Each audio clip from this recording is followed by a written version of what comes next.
And welcome back, Chapter 42. Mitchie tossed her supermarket purchases in the trunk of her bug. As she lowered the top of the trunk, she wiped sweat from her brow. This heat was really starting to get to her. 2 weeks from now, Americans everywhere will be sitting down to Thanksgiving dinner. When would it start to cool off? She forced herself to calm down, knowing pregnancy made her grumpier than usual, griping about the Florida heat she'd known all her life. She put off getting back to Vic. Let him sweat a little. Besides, she knew they had a connection and he didn't. He didn't seem to be the type to be susceptible to blackmail, but surely she could do something with that information. Hey there, Mitchie. Mitchie looked up, immediately recognizing Cece's voice. Her sister approached, looking unwieldy in her pregnancy. Her belly led and the rest of her followed. Mitchie pressed her lips together to keep her upper lip from curling in disgust. You about to look like that. My God, is that how I'll look 4 months from now? Hi, I didn't know you shopped in this neighborhood, she said. The stores over by me are crummy, all dingy and dark. I like this one. So what's up with you? Long time no see. I've been busy, Mitchie said lamely. Yes, I'm sure you have. The life of a single girl trying to snare a husband. Cece made it sound like the worst thing in the world, which did nothing to help Mitchie's mood. Anyway, we're planning on moving next week. Would you be able to help out for a couple of hours? You never know how much stuff you've got until it's time to move. We could use all the help we can. Mitchie decided this was a good time to spill her secret. Cece needed to have her cheerful little bubble burst. Ooh, Mitchie. I'm sure I can be of some help to you, she said sweetly, but I won't be able to do any heavy lifting. Cece drew in her breath. You're pregnant? She spoke softly before they were in the parking lot with people occasionally passing by, but the news clearly came as a delight. Yes, you really are? Cece exclaimed. I thought you might be, but you seemed so sure it wasn't possible. I'm 4 months pregnant, sis. Well, congratulations, Cece paused. So are you and Errol going to get married? You know, Mama couldn't stop talking about him. I'd love to meet him myself, she hinted. But Mama and Papa will be so thrilled, even if the conception came before the ceremony. No, he's not the father. Is she about to tell who the daddy is? I haven't even slept with him. Oh. Mitchie saw the confusion in Cece's eyes. Watch as she groped for an appropriate response. Well, does the father know? She finally said, yes, he wants to adopt the baby. He does?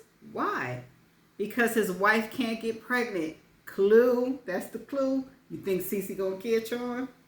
And he feels that a baby is just what she needs. Does he plan on telling her it's his baby? I really don't know.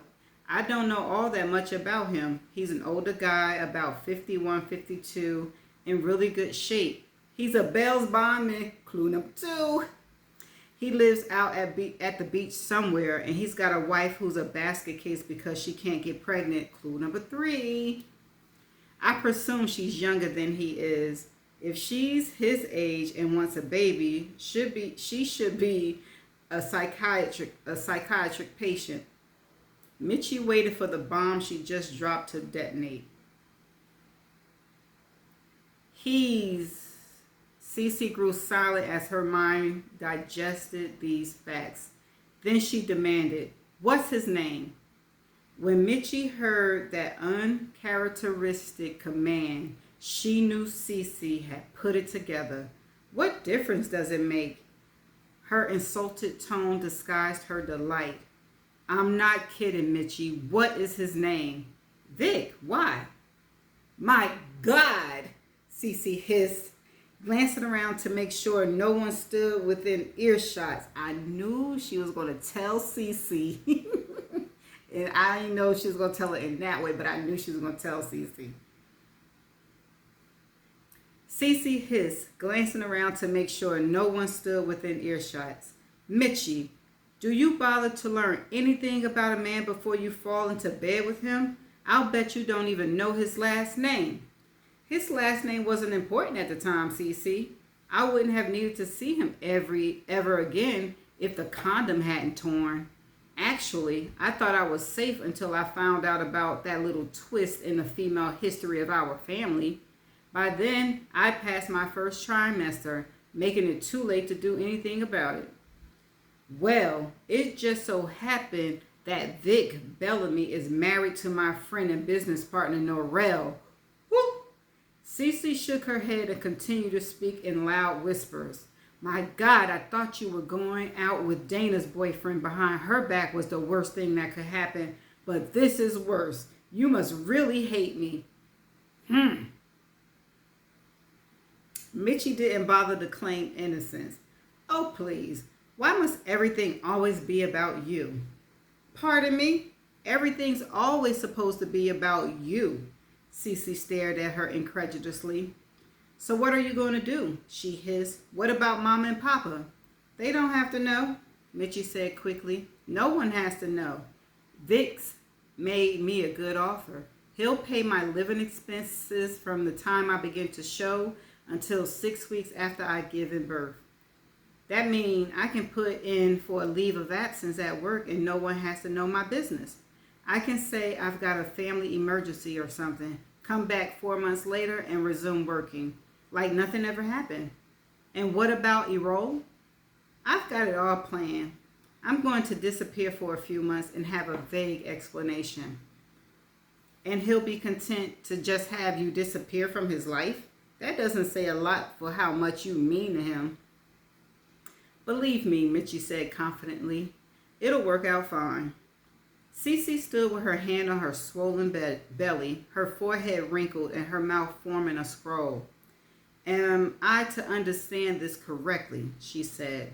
My friend Norrell will raise your baby, my niece or nephew, as her own? Cece shook her head. Norrell and I barely managed to stay friends after a very difficult period for us, and now you've made me part of a lie that will destroy our friendship forever if she ever learns the truth. And oh my God. Do you realize the position that puts me in, Mitchie? Or do you care? She shrugged. She could tell Cece was pissed, for she never used her full first name. I don't know what Vic plans on telling Norrell about where the baby came from, but I'm pretty sure he won't tell her it's his. Cece pressed a palm into her forehead and closed her eyes. After a few moments, she removed her hand and opened her eyes. You've got me so upset I can't even shop. I'm going home. I'll send Michael to the store later. Suit yourself. I'm sure it won't hurt you to miss a meal. Oh, Mitchie. Mitchie calmly got behind the wheel of her bug. Cece glared at her. Mitchie is a whole mess. Okay. Vic looked up in surprise. Hey, Cece, I didn't expect to see you here. Is she going to slap the shit out of him? Then it dawned on him that she might have a problem at home. God forbid Michael or one of her stepsons had been arrested. Is everything okay? No, Vic, it's not. She glanced back at Bertha.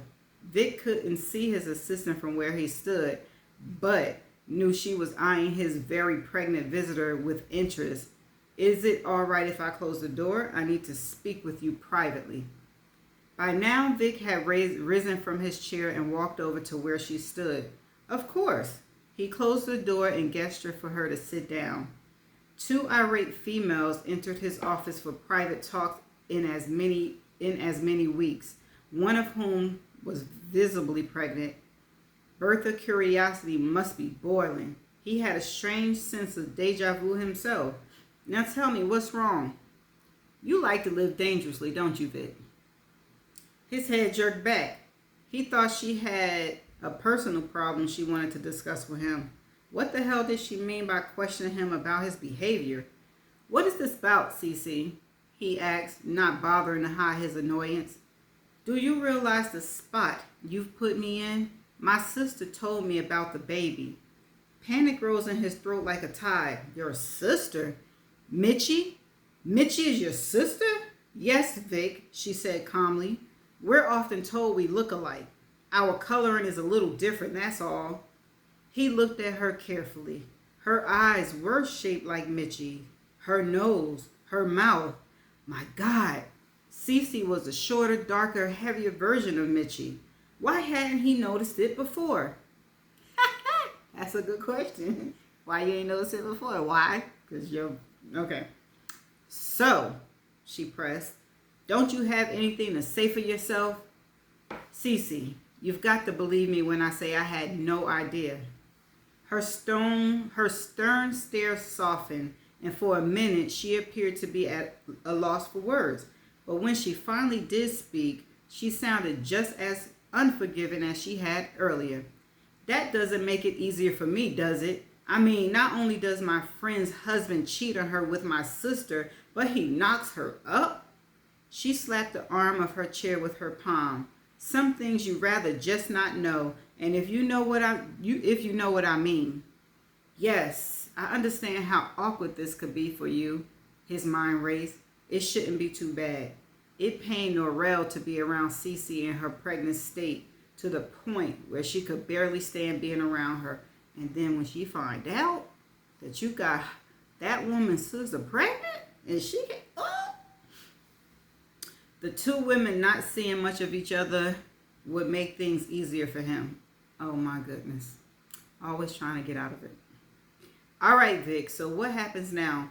Are you really planning on adopting your own baby and passing it off as a stranger? Cece, listen to me. Norrell wants a baby more than anything in the world. I believe she'd trade me for one if given the choice. Doesn't this seem like a wonderful chance for her to be a mother? That's sweet, Vic, but it doesn't answer my question. I know that's right. Hold him to the fire, baby. Damn, she was hard.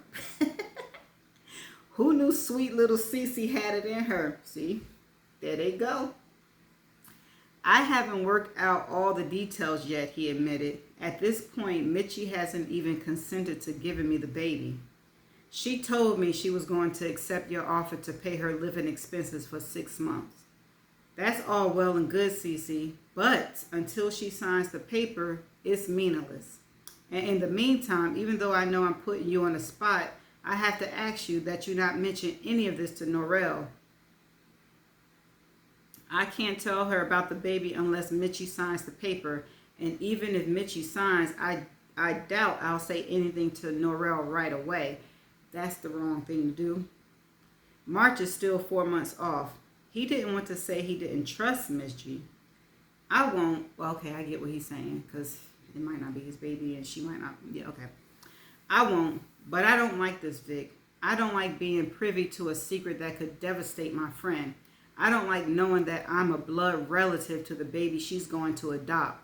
Norrell and I have been friends for 10 years. We've cried on each other's shoulders through all types of crises, but she hasn't been able to cope with the fact that I can get pregnant easily and she can't. We've had a rift over the last year and a half, and my baby, she patted her belly, has only made it worse. You realize, Cece continued, that if the truth does come out and Norrell finds out I knew about it, she'll probably be more mad at me than she'll be with you, just because I've become a target for her temper. But I do hope everything works out for her sake. You're a true friend, Cece. I'll make sure Norrell realizes that. Yeah, right. Thanks. But right now, you've got more pressing problems. It'll be awfully hard to convince Norrell that baby belongs to a stranger if it comes out with your face. With that, she grabbed her purse, stood up, and left, opening the door of his office so hard that it banged against the wall. Vic leaned back in his chair, his hands clasped behind his head. I'm fine, he said when Berta Franklin appeared, as he known she would. He waved her off. He still couldn't believe Cece and Mitchie were sisters. Their personalities couldn't be more different. Cece had such a kind, considerate nature, while Mitchie possessed a what in it for me attitude. He hoped Cece knew what she was talking about when she said Mitchie had decided to take his offer. It might be more of Mitchie's bullshit, like that ridiculous story about how she fallen in love with him. So he wasn't naive after all. Hell, she didn't even know him. They'd seen each other exactly twice. Mitchie probably figured she settled for whatever he could give her since her pregnancy interfered with any other action she had going on. After a few years, she would have divorced him and tried to get a big chunk of everything he owned. She probably jumped off to lie with someone the minute he left for work. Hell, he deserved to be two-timed if he was dumb enough to fall for that, which he wasn't. How many times had he scoffed at photos of those old Hollywood actors in those magazines Norrell subscribed to, with shapely, attractive women a generation younger than they? What saps, he thought. Didn't they know the chicks were after their bankroll? If Norrell had been just a few years younger, he would have been suspicious of her motives. His expression softened at the thought of his wife. All Norrell needed was a chance to be a mother, and she'd be complete. But he had to come up with a believable explanation of where the baby came from. How about the truth? Which might be difficult, as Cece pointed out. If it came out looking like him. Cece fumed as she threw her purse on the passenger seat of her car. Damn that Mitchie, never doing what she was supposed to do and not doing the expected. Cece expected Vic to know all about her relationship to Mitchie. She thought Mitchie would spill the beans the first chance she got after their encounter in the public parking lot yesterday. But that look of shock on Vic's face had been genuine. He had no idea. That told her Mitchie's scheme nature was in play. She has something up her sleeve. And she sure do. And that's the end of chapter 42. Whoa. Mitchie is a whole mess. I knew she was going to tell Cece. Now I need to know, even though Cece told Vic that she's not going to tell Norrell, she's pregnant and she don't need that stress on her. So I'm trying to put myself in her shoes. I would tell. I would just take my bumps and bruises and my lumps or whatever, and I'd be like, if we're not friends anymore because of this, then it is what it is. At least I got it off my chest and off my heart, and it's not going to damage me. So here's the truth. But they not friends. I mean, they friends. They friends, but they not friends. You feel what I'm saying? So, it's a thin line right there. Kind of tough decision. But should Vic tell Norrell? I think he should. And just deal with his consequences, because he's the one in the wrong. He's the one who cheated on his wife. He's the one who got this girl pregnant. And you never know. Norrell is an alcoholic and want a baby. She could accept it. Or she could absolutely flip her wig. We won't know. So I'm going to have to see y'all in the next chapter. Bye.